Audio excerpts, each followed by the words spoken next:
It's time to infiltrate the robot apocalypse here.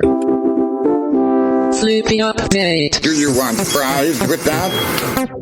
That's right. It's called the Flippy Update, folks. If you don't know, Flippy is our colloquial name for the disembodied robot arms that are taking our jobs, enslaving our children, and flirting with our spouses. We use talking about Flippy as a way to explore all the new, fun, and exciting ways that robots are taking over the world, and just how there's nothing we can do about it. Today's Flippy Update is coming from MSN.com. It is being mirrored from The Street. And the headline is Musk promises a working prototype of a humanoid robot in September. Ooh. That's pretty soon. Where are we in? Pretty June? soon. July, August. 4 months. September? Yeah. Hey, man. B is a fish, and Elon Musk will have a robot out in September. It goes like this. Elon Musk built Tesla with spectacular promises. This is his strength, say his admirers. It is his visionary side, they say, applauding.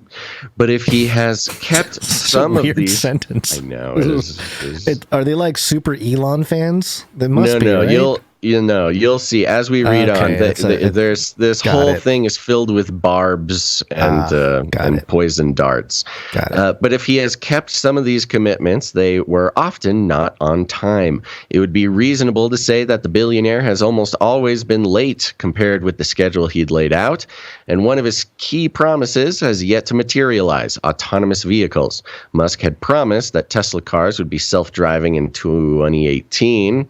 Then they give a little quote there. 4 years later, the electric vehicle manufacturer continues to display the following warning on the webpage dedicated to full self-driving, or FSD, its driving assistance system. The alert that they're talking about goes like this, quote, all Tesla cars require active driver supervision and are not autonomous. Ooh, got him. But back to the Flippy Update. A working humanoid robot in September? Earlier this year, the world's richest man again promised that Tesla vehicles would be self-driving, this time by the end of 2022. But it is another promise on the agenda that's particularly noteworthy, since it would revolutionize the daily operations at Tesla factories.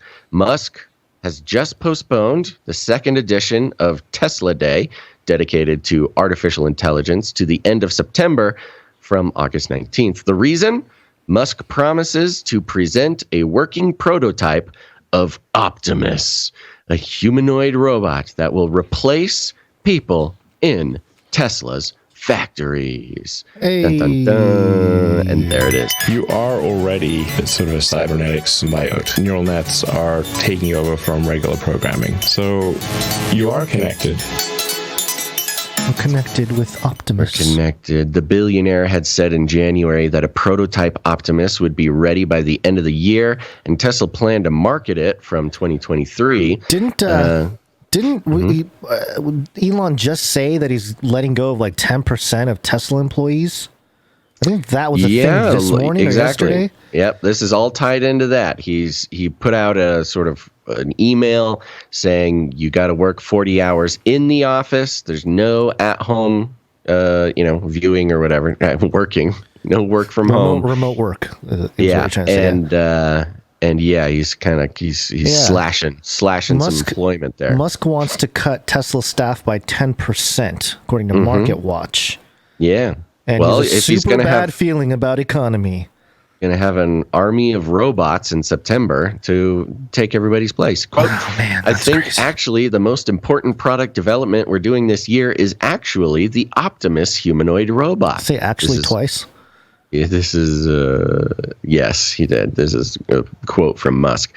This, I think, has the potential to be more significant than the vehicle business over time, actually, the tech tycoon said during the first quarter earnings call.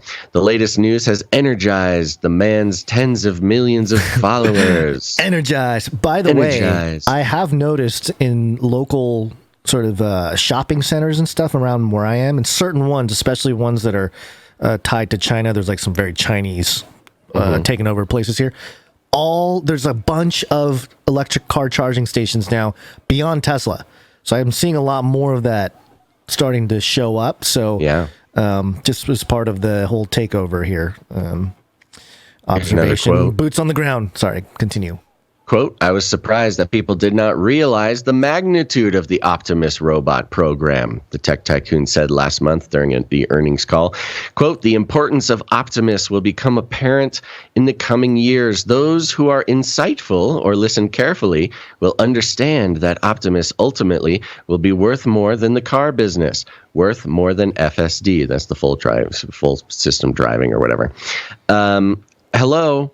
Elon, we've been talking about this since 2015, 2016, maybe even before that.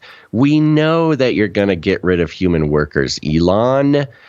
Okay, the Optimus concept is fueled by Musk's desire to replace humans with robots in his factories. It was introduced in August 2021 during the first Tesla AI Day. Optimus looks like a human in a robot suit, nearly 6 feet tall, weighing 125 pounds. Skinny boy. The Tesla bot will use the same AI systems that help power Tesla vehicles, Musk said at the time.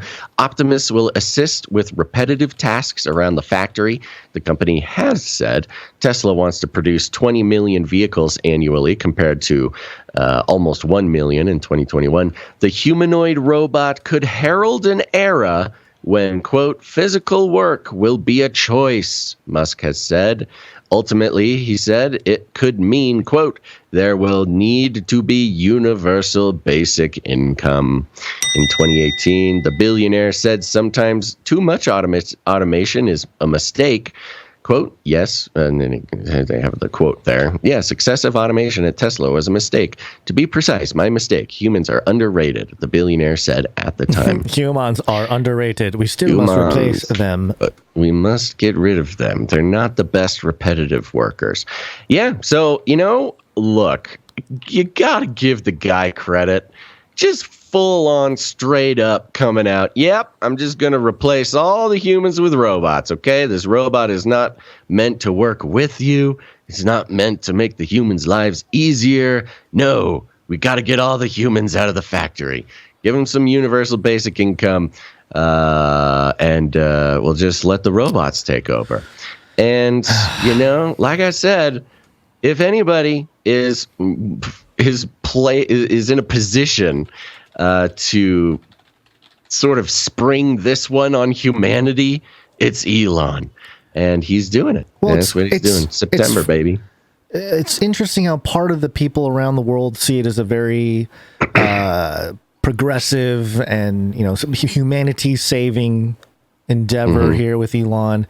But if anybody watched a film in 2011, it was called Zeitgeist, Moving Forward. It was the third installment by the filmmaker Peter Joseph, who did the original Zeitgeist film where he compares Jesus to all these other gods, and he says Jesus wasn't unique, and then that whole thing's been debunked to a million pieces. It's just a horrible Mithra connection. Yeah, just not just Mithra, but all the ancient gods, the rising or dying and rising gods. But this Moving Forward documentary, if you ever have a chance to watch it, go watch it, because he lays out this whole thesis of machine-based sort of AI-run society where the machines sort of take care of the basic needs in this sort of central location, and then as you create rings around it, that's where the more urban and suburban areas people live, and they don't have to worry about clothes or food. The smart center city machine is kind of the smart city idea. Yeah, and the point of it wasn't just the promotion of it wasn't just like, oh, look at it, it's great that they're going to be able to do all this. It makes this argument from psychology that humans need human touch when they're born. Like babies need human touch, and your creativity, human creativity and love and all this stuff has to develop and is something that can be nurtured. And it's the Star Trek utopia thing. Right. If we're not spending all our time with manual labor, we will have more time to love and art and create and express. But that's kind of the message that he was going for. And so I could see Elon really pick up on that sentiment and sort of have that as a backdrop, the premise of his whole thing with machines. And I do think that he truly believes that he is going to liberate humanity with this type of thing, whether it's on Earth or on Mars or whatever. It's the technocratic utopia. Yep. And he is a full-on technocrat. You know, say what you will. Hey, he's a Republican, though. Hey, we don't want to make him mad. You know? We need that vote. That is such a great part of the plan, the strategy. Oh, it's worked so well. Come out as a Republican, but you're still a technocrat, and so the great deception is even greater. You knew that the Republicans needed that fresh face, that fresh technocrat face to sort of lead the way, and Elon was perfect because his sentiments are more conservative. Well, that was the problem. Is the Republicans, they didn't have enough technocrats. Yeah, have you seen some of his tweets recently? By the way, I mean, he's bashing the whole like gay month thing going on. I mean, it's crazy. I'm like, whoa, man, you're really leaning in to that side of the aisle. It's pretty funny to watch. Yeah, but anyway, well. There you go. Tesla. Elon is going to replace us all, and we're all going to get what? Tesla is Elon? Elon is a reincarnation DNA of Tesla. What happened? No, he's a clone. He's a CIA clone. Oh, the babies. The babies are on parade, folks. She hit her head on the door. So oh no. Give me 1 second here. Oh no. Well, while we do that, I'll play you guys this cool song. Stall for 5 seconds. There